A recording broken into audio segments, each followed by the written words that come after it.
Hello. Good evening, everyone. I'm Jisai, and classmate mi ni Gillian pag college. So si Gillian day ang pinaka first nga amigo no pag college, yung kahinumdum kay Yoch. Kay coincidence good nga si G ang akong napangutan-an kung asa ang room ni Sir Bastes. Kunya pa dong maday pud siya didto. So diha kami nagkahibaw-anay nga classmates daming duha. So first day of school, tapad tang duha. Kunya, kani si G, pag first day of school, dili bitaw ka ma-out of place, marag dugay ra jud mo nakaila. Hinga na nga vibes ni G nga, dili ka ma-out of place. Gipakitaan ko niya sa iyahang mga coloring pens, mga sign pens, first day of school pa lang gipasikatan na ko niya nga anad siya mo littering. Kunya, gingnan ko niya, mo ni mo ang agi, dako kag agi no? Di jud ko kalimot. So, kani si G, maayo gyud ni kaya nga siya nga tao. Kay, sa akong taman sa akong ma-recall, ang wedding ni G ug ni Anoy natapok ang moong batch. Usa ni sa daghan kayong hing-attend sa mong batch. So dubot pasabot ana maayo jud ni si G. Mong gasag-asag jud ninyo siya ibutang. Happy pill gyud ni namo siya, di ba? Shout out dai sa mga classmates na mo dito, CPEA. Niya, hay mga gikulmaan jud ko kay pagkahibaw no nga nao mong mga professor, mga teaching staff na mo faculty sa engineering ngayon, dili na lang jud ko kay mauwaw ko na magpauban unta ko nila. Mga friends nako nga mo speech karon pero marriage advice di ay. So murag sa among abarkada usa pa di ko sa naminyo. So sa akong 5 year nga marriage yot, uh, na-pressure ko kung unsa akong ihatag nga marriage advice ninyo ni Anoy kay kung sa inyong nailhan ako sa una nga naadyo ko'y mas-say sa talang butang work na ako ika-comment na ako ika-advise. Pero after sa 5 years nga marriage na ako, na-humble down gid ko nga kita di ay dili jud ta, no one is ready for it. Murag ana ra ninyo ma-figure out tanan kung nana mo sa sitwasyon. So, nag-bound gid ko, daghan kayo kung gibound nga marriage advice gikan sa among mga sponsors, sa among ginikanan. Pero lahi ra gyud kung nana mo sa sitwasyon. Mo dyan ay labing tinuod kay ang atuang pag-react sa atuang mga sitwasyon, mga problema, dictated na siya kung unsay values na nato daan as mga persons, mga tao. So, ang ako ang hatag lang nga advice is, importante yun ang patience sa relationship. Patience is the purest form of love. Purest is, uh, patience is the greatest expression of love. Kaya ang patience man good, you allow a room for your partner's mistake nga dili jud siya perfecto nga tao. Masayop gyud na, masayop jud bisag unsaon na nimo og hangyo nga ngani inyong buhaton. Mutalibagbag gyud na, magbuho gyud og iya. Pero mo pasabot nga si Anoy to G. Pwede ikaw or naranin yung duha kay in nature, lahi-lahi magyud ta og batasan, lahi-lahi tag personalidad.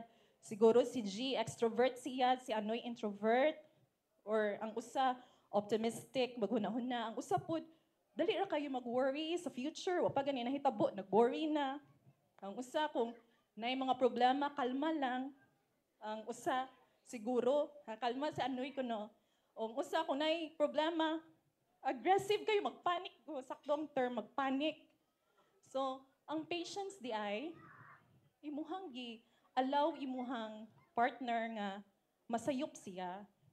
Tagaan na to sila og room nga ato ang gidawat nga kaning atong gipakaslan, atong gikauban hantod-hantod sa atong gipanumpaan. Kuan gyud ni siya. Mura ko correct no? Unya, wala to no kay based akong experience, minyo naman jud ko. So, na ko experience gamay lang gid ni. Ang akong banay humani charge sa iyang cellphone. Mapuno or madi iyang cellphone, hubuton na niya ang cellphone niya ang charger ibilin sa outlet. Unya, makuan ko na very conscious ko ana kay naami anak for safety purposes. Moingon ko sa kong bana nga, Labs, kung mahuman gani kag charge, ibta apil ang charger kay para safe lang ba kay nay bata. Mutando ra. Sige, labs. Pero sunod nga adlaw, ana, mo lang gihapon na gyapon charger nga nakasaksak. Wa ibta na way cellphone. Mo na nga mura ko. Nakasabot ba kani tawhana? Mura bubukal bitaw action bukal imong dugo nga lami kayo. Istoryahan labi kay istorya. Kasabot ka? Pwede English or Korean, ano sa man gusto niyo. So mao to nga kung andi ay kung magpadata sa atong kasuko, gubot gyud ang kaulian ana. So ang nindot di ay kung naamoy problema, mupos sa kakadali. Musud na ang patience. Kay ang patient laban kita rin. Ang patience, maghatag na to og time nga makahuna-huna pa ta ba kung unsay dapat natong buhaton. Kay kung magpadara yun to sa kasuko, unya, ang patience, makahuna-huna ka nga, maka-self-examine po kasi mong kagalingon. Og nabapod kay mga batasan nga, imuhang bana na irita po or naba kay mga pagkulang sa balay nga imuha pong gibuhat nga imuhang bana gialaw ra pud nga mahitabo. So ako ang nahuna-hunaan nga every time nga mumata ko sa buntag, naanad ko ba nga naog ra ko sa ako ang bed nga dili na ko hipuson na ako ang di na ko pilon na akong habol. Naanad ko nga kanang dito dayon CR or dito dayon sa gawas. Inagbalik na ko sa kwarto, hipos na, pilo na akong habol. Nga never ko nakadungog sa ako ang bana nga ngano man ka labs, bai unta ka sa buhat. Dapat ikaw untay bubuhat ani. Wala. Nya sa charger lang nairitar ako. So kaning kami niyon di ay kung ani siya. Dawaton na to nga ang matag usa nay weakness, nay mga kakulangan tingali para ni Anoy, sayon ra para ni sayon ra para ni Anoy, pero galisod dito siya. So kita nalay mubuhat. Ang nakanindot sa kami niyon, kung unsay pagkuwang sa usa, andam mo suporta og mo puno kung unsay kuwang ang usa ka kuan pod. Manasabtan ba ko? Or so, Noy, kung unsay mga pagkuwang ni G, kung asa siya weak, sana ikaw mo puno gyud kay kaning bae sabtunon gyud. Maski sa akong kagalingon admit gyud na ho nga sabtunon jud mga bae. Mo nang sayop sa mga laki nga kitahay kanang unsa na sayop na pud sa laki, sayop jud sa laki nga mangita paglain kay kami tanang mga bae sabtunon gyud mi. Mo ni klaro nga pagka-istorya nga no need na mo mangitag lain kay pareha sa big formula. Pareha sa big formula gigamit. So, o kani pong mga lucky G, magsira na sila tando-tando pero wa jud na sa ilang buot. Mo nang imong timingon kung kanus-a pud ka gustong makipag-communicate niya. Timing is the key pod og mag-communicate kay tingali og nag-istorya kaniya na sindan pod siya cellphone. Wa jud na nasuot siyang utok or nag-drive sa sakyanan diha pa ni mag-istorya. Sunod adlaw na ay wa dito nakasabot.